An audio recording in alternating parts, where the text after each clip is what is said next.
শুভেচ্ছা জানাই বাড়িও ভোজের পক্ষ থেকে। আমাদের কাছে খাবার মানে শুধু পেট ভরানো নয়, এই এক শান্ত স্মৃতি, শিকড়ের টান। আজকে যাত্রা শুরুর রান্নায় আমরা রেখেছিলাম এক ঐতিহাসিক পদ, হুজুর পাসান পোলাও।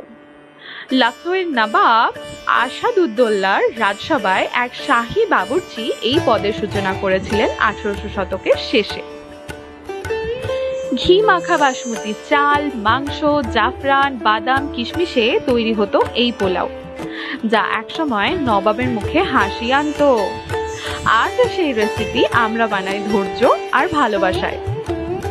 আজ বাড়িও ভোজে আমরা রেখেছিলাম সেই হারিয়ে যাওয়া স্বাদের অনুকরণে হাতে বাটা মশলায় ভালোবাসায় হুজুর পাসান পোলাও, আর তার সাথে ছিল মুর্গ কোরমা, এক অপূর্ব জুটি। আজকে ছিল এক থালা রাজকীয় অতিথি, এক চামচে ফিরে যাওয়া স্মৃতিতে বাড়িও ভোজ, খাবার যা শরীর নয় মনকে শান্ত করে।